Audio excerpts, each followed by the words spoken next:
morning and welcome. I'm Jayme Linton. I am an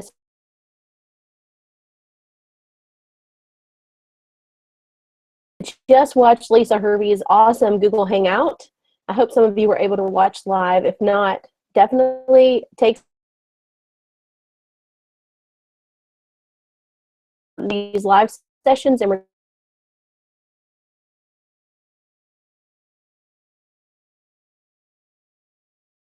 share with you some possibilities for rethinking school. So I'm hoping to start a conversation today about envisioning new possibilities for teaching and learning. Some really promising practices and models that I've seen in schools and classrooms locally and not so locally. And I'm hoping to, in your specific context, rethink what teaching and learning look like and get your wheels turning for some new possibilities. For this Hangout, you should be able to submit questions if you have questions during the Hangout. The problem is I'm going to be sharing my screen, so I'll try to minimize my screen share occasionally and check in to see if there are questions from anybody who may be any questions that didn't get answered during the presentation. Again, the ideas for most of the things I'm going to share with you have come from my work with teachers and schools locally around the state, and some not in the state. But I'm hoping to share with you some things that I think are really promising that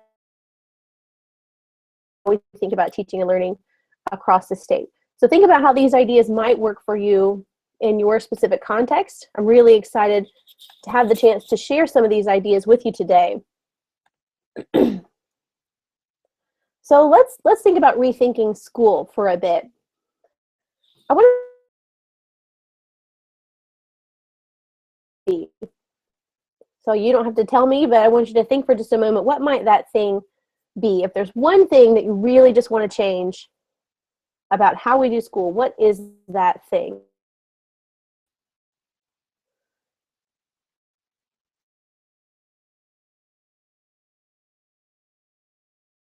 Things would be better for students,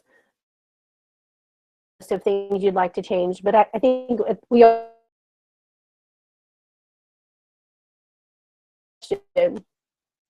What if instead of just changing one thing here and changing one thing there, what if we were presented with the opportunity to redesign?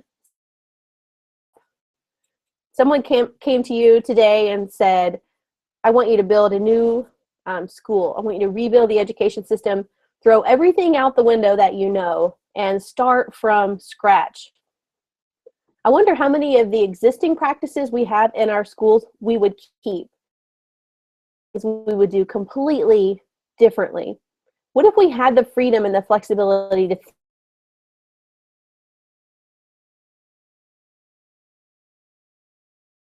I want to challenge you to think about that today. What if you were in that position? Well, all of us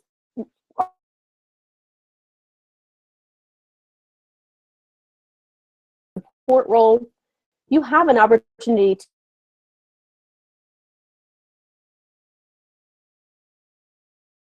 rethinking what's possible in your district, rethinking what's possible in your school or in your region.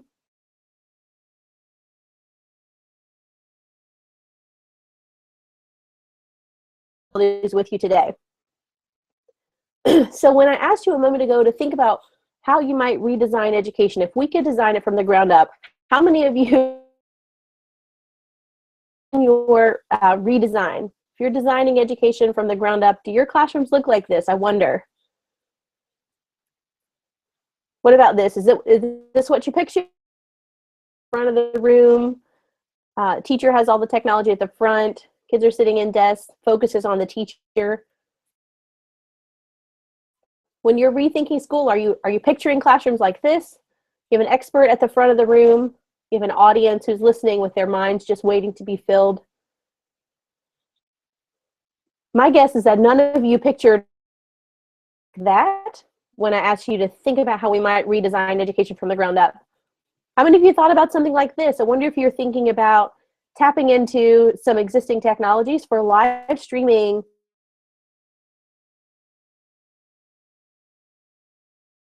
scientists, students with experiences. We now have the opportunity to remove any barriers to time, teaching, and learning opportunities. I wonder how many of you were thinking about a setting like that. How are we putting learning into the hands of students? I certainly hope that we're giving students more opportunities to collaborate, to think critically, to and center stage. How many of you would have spaces like this if you're redesigning your schools from the ground up? Are there spaces where that are flexible, where students can interact with each other in different kinds of ways, where there are places for students to go for independent work, places for collaborative work, comfortable collaborative spaces where students have access to each other, access to instructors, access to resources, but students can have some control over how they use those spaces.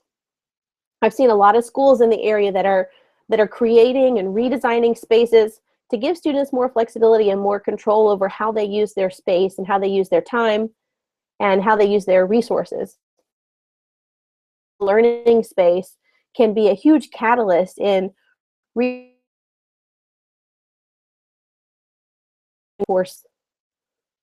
I hope some of you thought about getting outside of the classroom.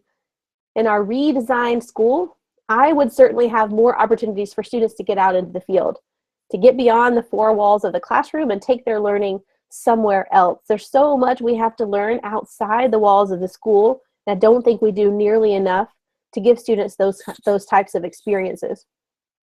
These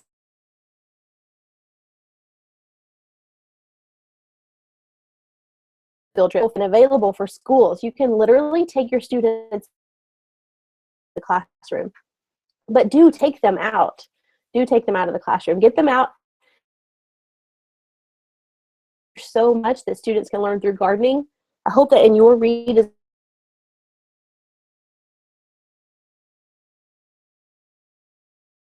outside and to work that we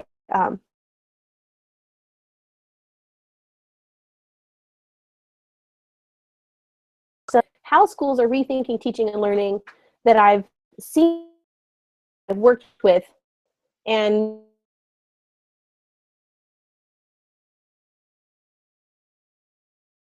I've seen this in a few different schools that I've been working with to provide opportunities for students who can't get to school, particularly for homebound students. I was working with a school that had a student who was homebound due to some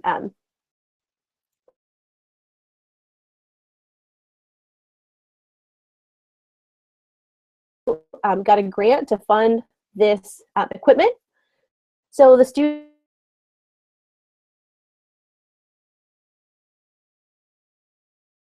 getting, a homebound teacher who maybe comes to visit her 2 days a week and feeling completely disconnected from what's happening at school.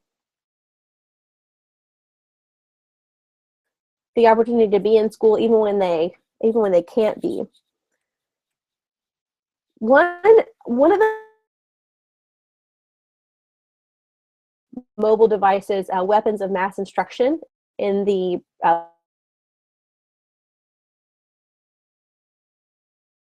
whether it's tablets, whether it's so many small devices students are bringing with them. We have some in our classrooms and schools.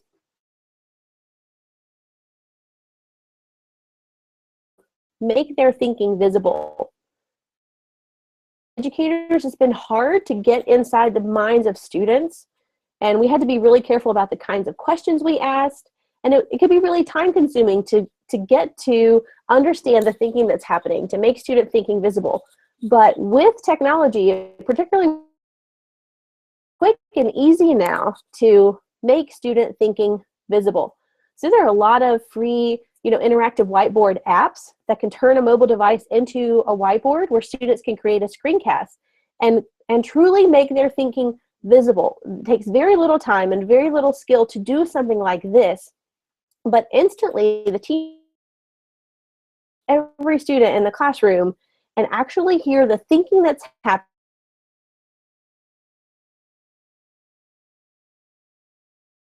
I've been limited just seeing what students create at the end, or how students are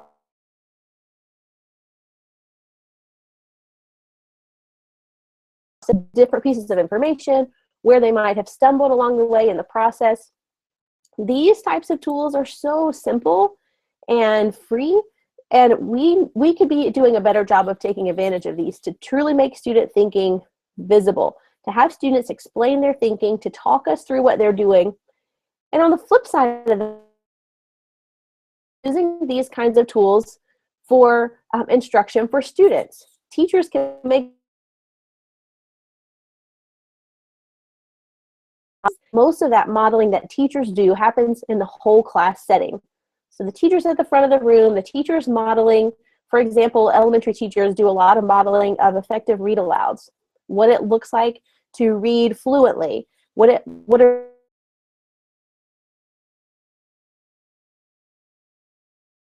using. So all this modeling historically done in whole group settings. And as we know, whole group instruction is not going to be meeting all the needs of your students. What we can do instead is use software like this to create these opportunities for us to think aloud, to model our thought process, to model using effective strategies, but then to push that out to students.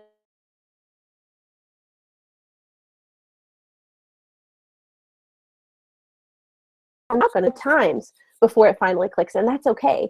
Taking advantage of this type of technology lets you give students that personalized type of attention and instruction. I was just in a kindergarten class teacher, and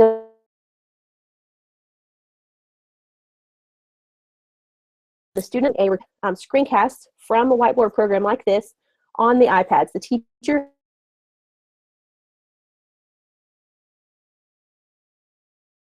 walking students, they were working on different skills, some brief instruction, and then the teacher would tell students what to do in their math journals. So she would say, you know, here are your instructions. This is what I want you to do in your math journal. Now pause the video and do that. So the students would hit pause. These are kindergartners. They'd hit pause. They do their work. These students do that. And about 7 minutes into the video, one of the kindergartners raised her hand and she said, oh, that's my teacher. That's my teacher's voice. Like, it took her that long to realize that. But she just hears this device talking to her and giving her personalized instruction that's right at the need that she has.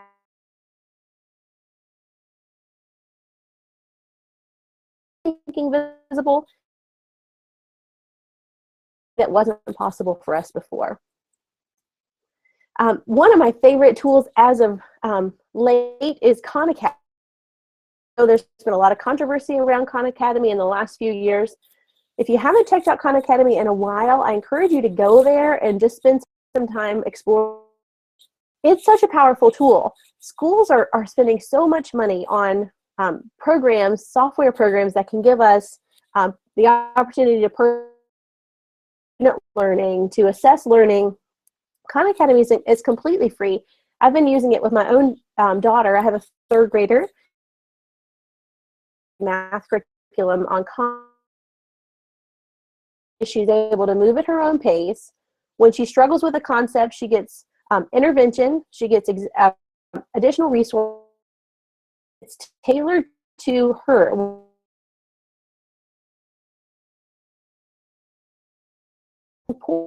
Points. The thing that motivates her the most is unlocking new avatars. It's amazing how motivated she is.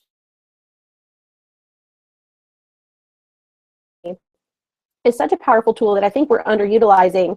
And it's not the only tool like this. There are other programs like this. But start checking them out. If you're not using something like that, check it out. If you are a teacher in a classroom and you have all of your students who are logged into their Khan Academy accounts, they're working on skills at their own pace, they're getting targeted intervention, instruction as needed, pulling small groups as needed. You have a really powerful teacher dashboard that has a lot of functionality where you can track whole class skills, you can track individual skills, you can intervene immediately. in a way, again, that would have been really difficult to do before we had this type of technology. Embed assessments through the instruction and provide interventions in an immediate way and enable you to do the same. So instead of spending your time teaching a whole group math lesson where maybe only 5 students in your class actually need that whole group lesson, these students are getting the instruction that they need.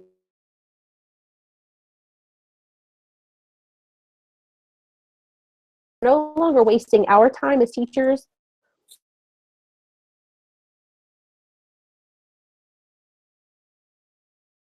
can do.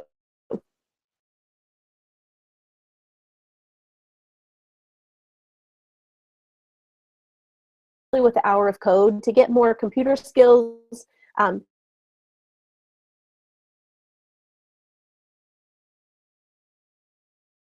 here, even for our youngest learners. There's a lot of potential in having our students learn to code and learn the basics and the fundamentals. And there's a huge push really related to the job field and how students are going to, we hear a lot that students are going to need these kinds of skills to get a job in the 21st century and that sort of that to coding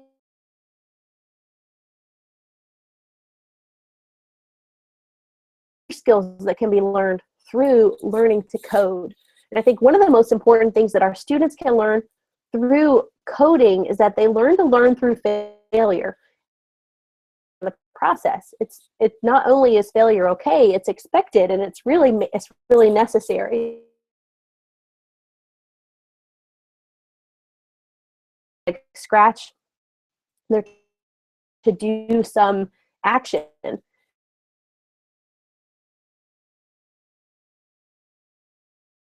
that needs to be redirected, and they're going to learn that, oh, okay, I just have to go in and reiterate here. I have to go in and make a tweak here, and I'm going to try it again. And then I'm going to go make a change here, and I'm going to try it again. And that's just a natural part of the learning process when you're learning to code. So we can get students to understand that failure is not only okay, it's just part of the learning process. When you are learning something new that's actually meaningful, there is going to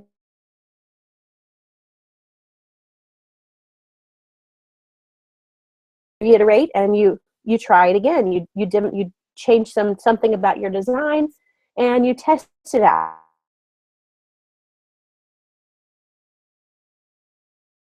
There's power in having our students learn that early on. And as teachers, demonstrating that ourselves, we need to be more willing to admit that we fail as learners as well and just be really transparent about that with students. Coding is just a great platform.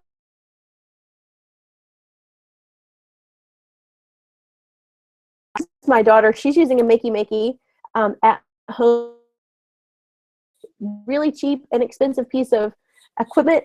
There's actually a newer version that's much less messy than this one that just plugs directly into your USB.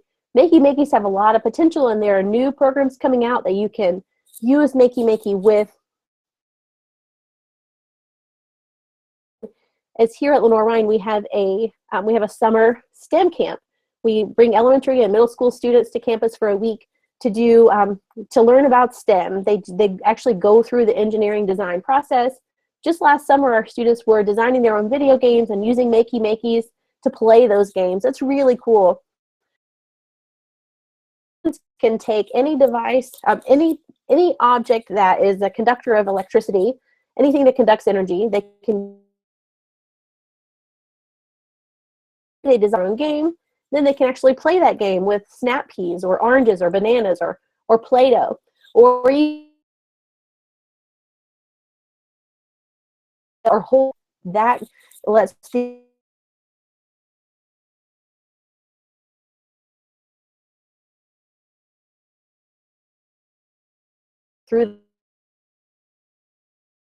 their own pathways. This is one of my daughter's favorite games.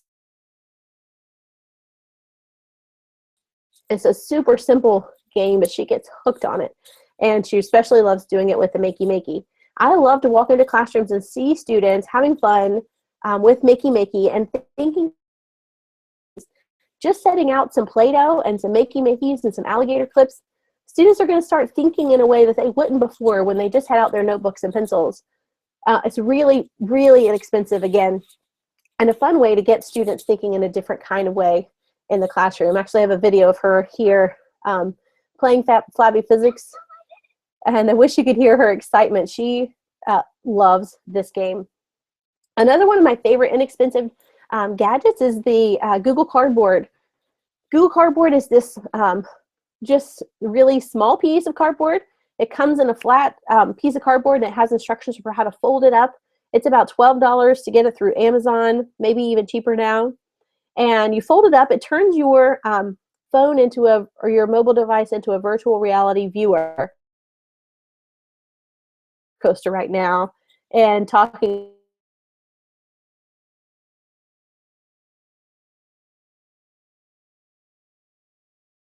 so before they can experience things, it feels like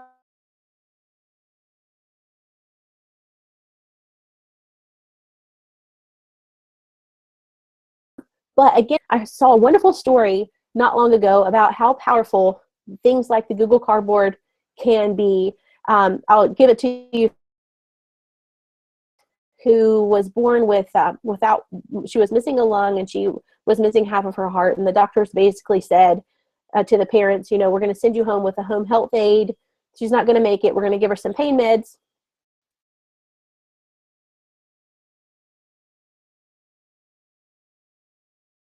And pediatric cardiologists in the world, thinking really innovatively about how to use emerging technologies to address health concerns.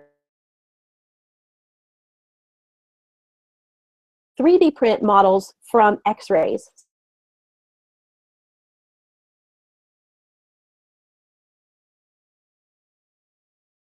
Allow them to do that.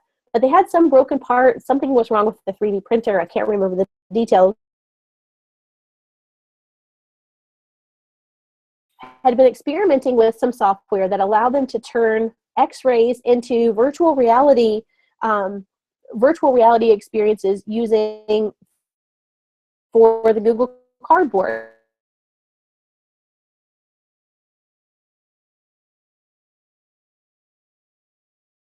Inside the baby's chest, so that the surgeon spent hours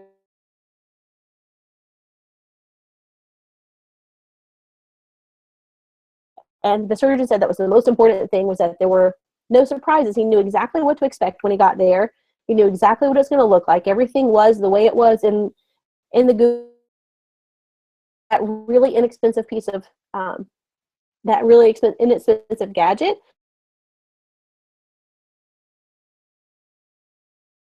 is used to this kinds of software early on, and these kinds of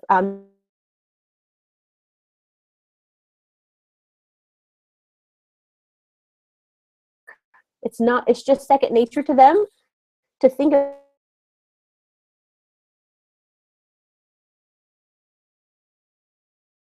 students thinking differently early on and open up their eyes to some possibilities that they may not have if we couldn't bring these kinds of gadgets and devices to them. So I'm a huge fan of virtual field trips. I talk to my pre-service teachers a lot about the possibilities of virtual field trips. One of my favorite virtual field trip tools or sites is Project Explorer. Project Explorer was founded by my friend Jenny Bukos. There's so many different free virtual field trips here in Project Explorer. One thing I love about it is that it's not just about going to the location and seeing it visually, but really immersing yourself in the culture. There's so many cultural videos and resources to explore when students go to these locations, to really get to know what the people are like there, get to know the language, get to know the foods, get to know the local history, and get to know current issues as well. A lot of quality video programming, quality text, lots of media. It's a very media-rich site and really user-friendly for students, even elementary students, to use. We need to be doing a better job of building global competence in our students, and that's really the mission of Project Explorer, is to help in school, rethinking teaching and learning. Be thinking about how you can give students opportunities to develop global competence. Project Explorer is just one great resource that's free that focuses specifically on that. We can be doing a much better job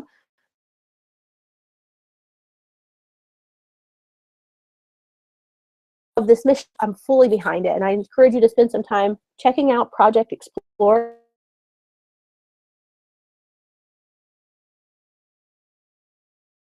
Virtual Earth. And I know a lot of you have experience using Google Earth, especially with kids. They love to look up their address. They just want to go see their house or go see their school or go see grandma's house. I've seen a lot of elementary students. Those are like the first three things.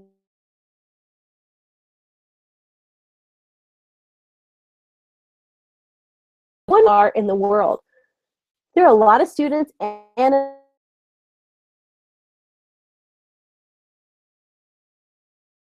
and how changes other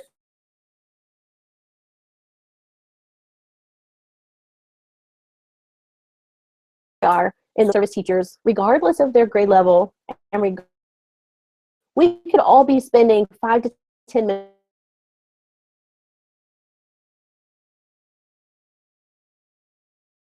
few minutes, and our students would be much more globally competent by the time they leave us.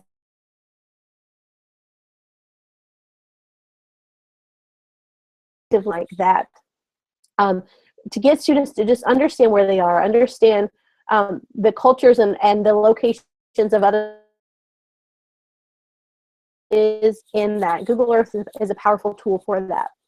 Google Earth has so many great features and tools with it that you can really take Google Earth to the next level. If all you've ever done is search for a location, you're not tapping into the real power that there is with Google Earth. One of them is the Street View collections. I love Google Earth Street View collections. So instead of just randomly exploring places, where they've put together compilations from certain areas. So again, great for virtual filtering. Street View collections might exist in that location. Google Earth has really done the hard.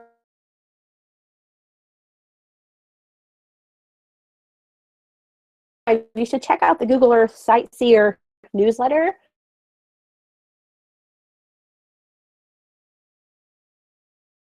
And students have to figure out where that place is in the world. They share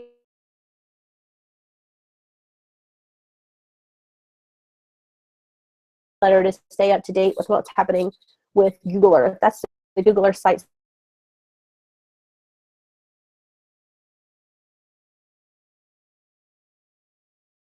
So I think Google Lit Trips has actually been redesigned recently, and the website doesn't look like this anymore. But Google Lit Trips connects classic pieces of literature and recent pieces of literature with Google Earth, so that you can go on a Google Earth tour and experience what the characters in a story experienced, or go travel along with the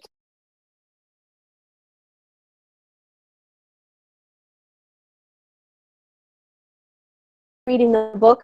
Use the Google Lit Trip to actually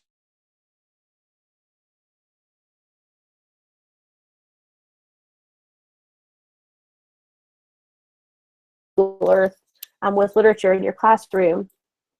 There are also tons of free tools built into Google.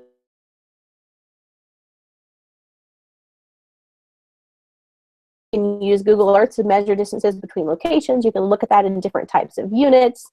You can also use historical imagery in Google Earth, so to look back, look at over time how a location has changed, catastrophic event, or look at urban development over time. Lots of possibilities for how we can get students looking at our world more closely, thinking about the world, and understanding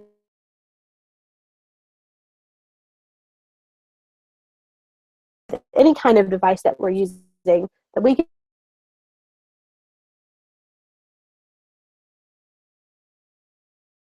hang out a little bit later today about.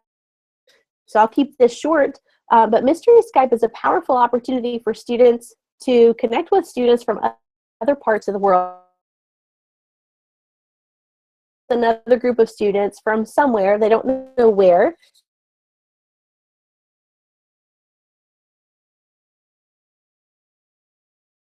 Just how small the world is. If you want to know how to do that, and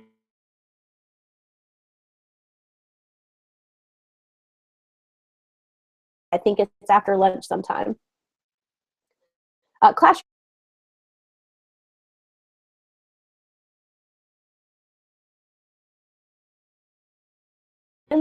If you haven't heard of Classroom Champions, go check it out.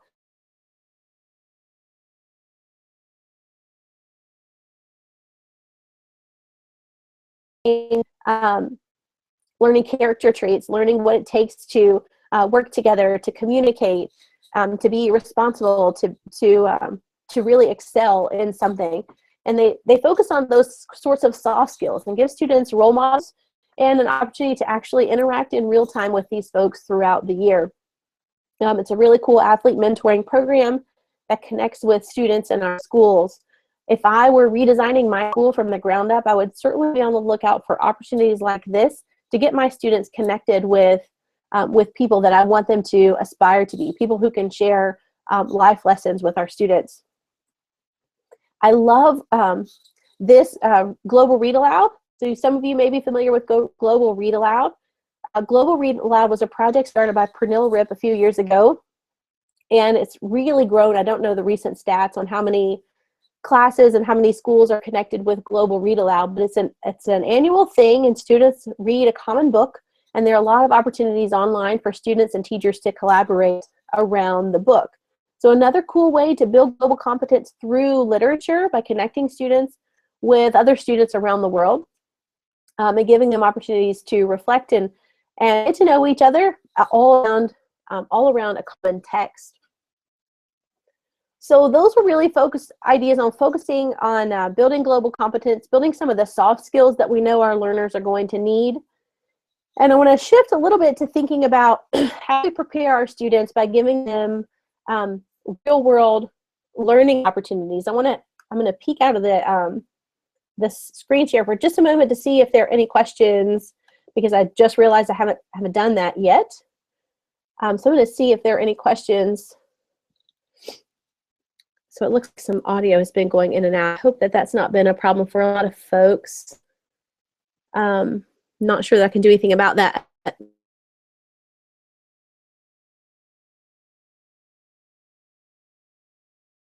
So I had to listen and follow along. There was a question about this at the end of the presentation, and I'll tweet that out as well in case folks are.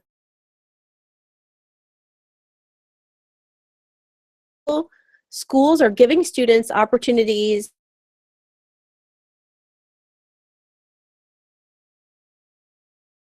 using real problems. High schools here in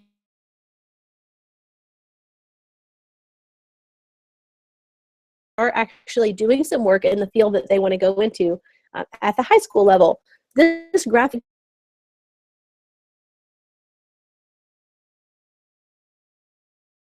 Crawdads is our local minor league baseball team, and the graphics design school, the graphics design students here at this high, several other local businesses, they're getting to do developing real life skills that are going to benefit them when they get out into here in Newton Conover. They have a senior project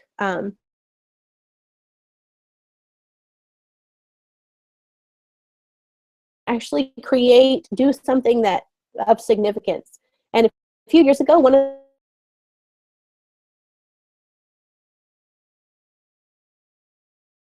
for a local child who just to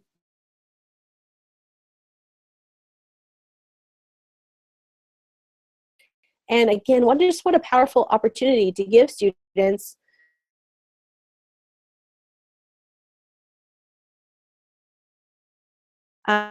while doing in the world outside of school, which is reaching out to others, making a difference.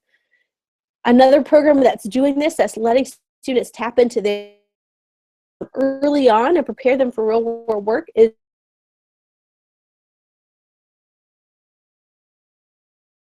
run by students. So students take a class. It's one of their courses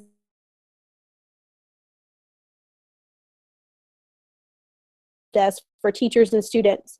So they have a one-to-one event. There are a lot of devices,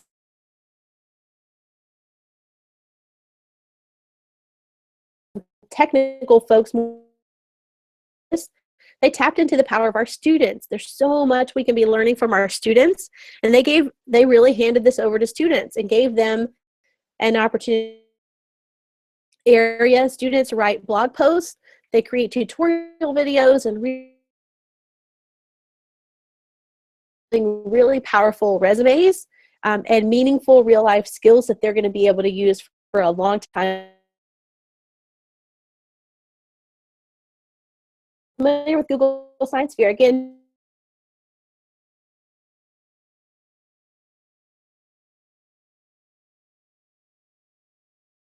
things they're good at and real world issues they care about. And I think that's just a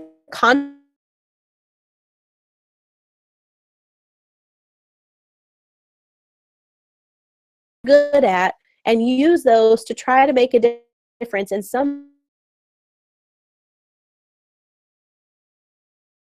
Students care about what we care about, or we tell students what to care about. Find out what they care about, what are they passionate about, what are their strengths, and help them leverage those in the world.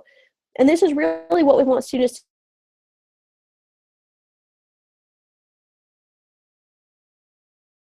good at, to make a difference in a way that you care about. We want to give our students that same opportunity in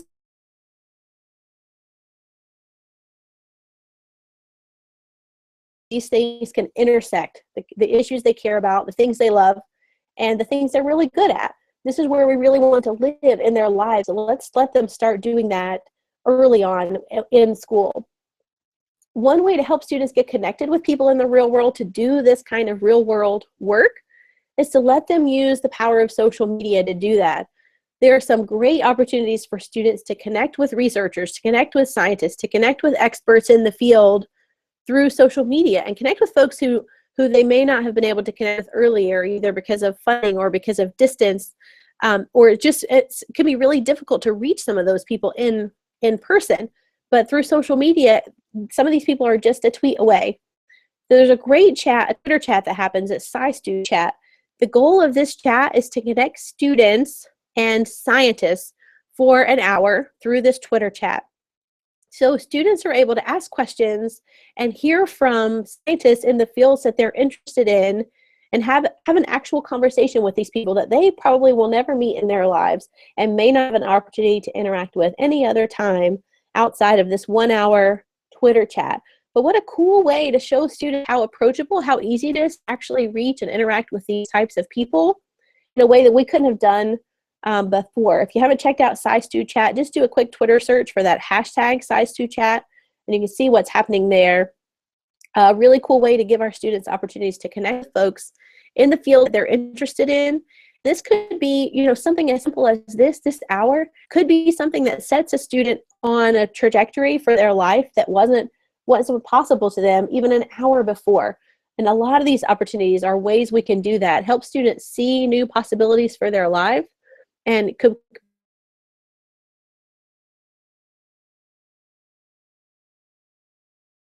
them before social media. Others, I hope we're also taking some time in our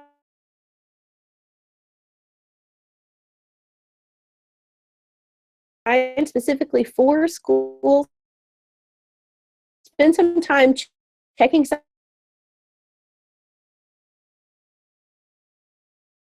has a ton of great resources for design specifically for schools and students and teachers around building in a school that's focusing really heavily on building digital citizenship. We talk a lot at home about these issues.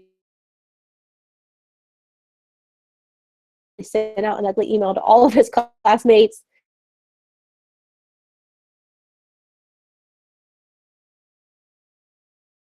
important kinds of skills.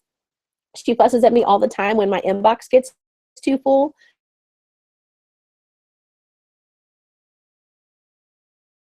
Really sad when my inbox gets. We have some schools that really haven't started doing this yet. If you're not doing this purposefully, doing that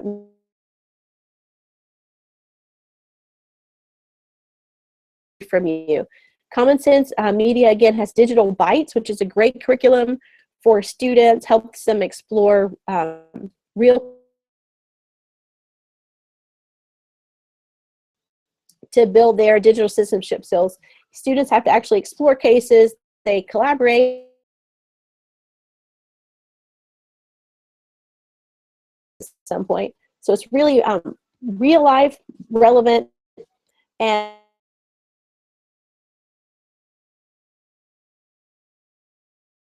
while we're thinking about redesigning teaching and learning for students, I'd like to talk quickly about redesigning teaching and learning.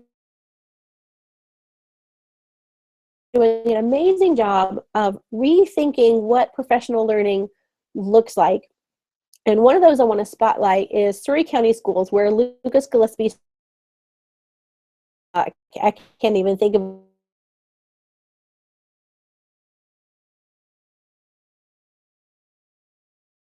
Twitter. You should check him out if you don't know about Lucas. He has completely redesigned the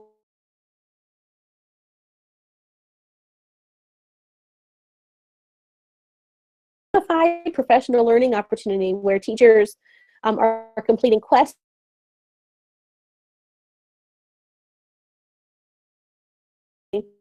engage. If we don't change how we do professional,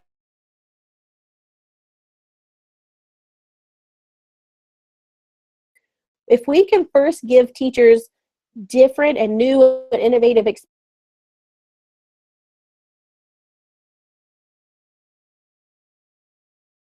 redesign their own pedagogy.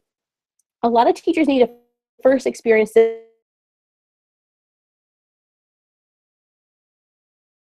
about professional learning. How can we in our redesigned school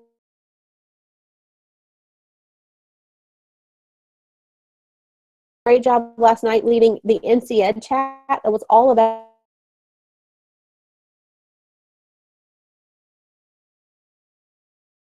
schools, along with giving teachers some opportunities for themselves. If you haven't participated in a Twitter chat like the one Lisa led last night, NC Ed happens every other Tuesday night at 9 o'clock Eastern time. And we just had a chat last night. So in 2 weeks on a Tuesday, we're going to have another one. It's a great way to connect with other educators across the state. These Twitter chats and other ways to connect with teachers through social media.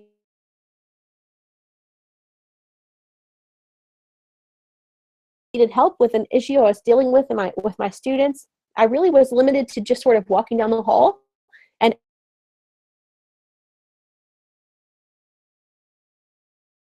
in our buildings.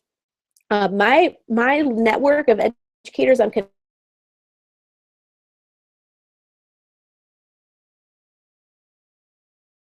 one cool thing that happens every time we have a snow day is NC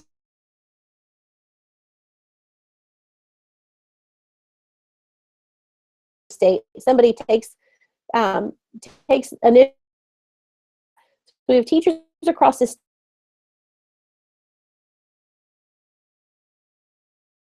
each other. I love this. If you haven't plugged into NC Snow Chat, just do a search for the hashtag. You can go back and see archives of ones that have, and there's a snow day. Be on the lookout. There's definitely going to be an NC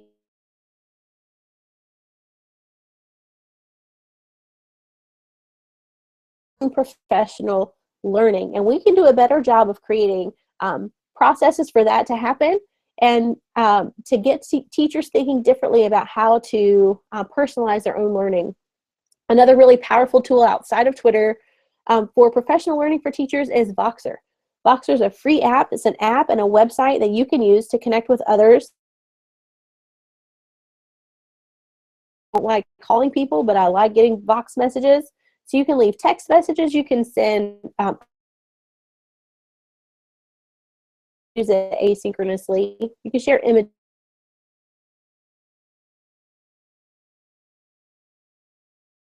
others to find out what other people are doing. The NC Ed Voxer group is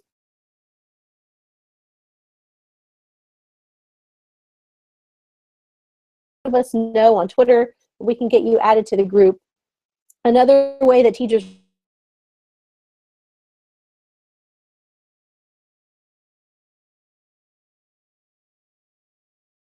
wrap up, I know a lot of our schools are starting to think about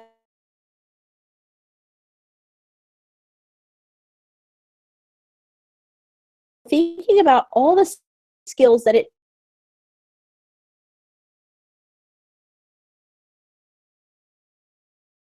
competencies and skills that teachers need, and then giving teachers opportunities to demonstrate mastery of those and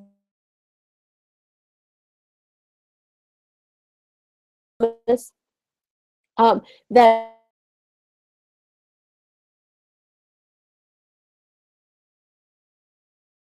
folks at the state level, I know there's some folks at the Friday Institute and some folks at DPI who are leading the way and thinking about what micro-credentialing might look like for a teacher. It's coming, and as a way for us to take what's been happening with competency-based learning at the K-12 level. I want to end with what I think is one.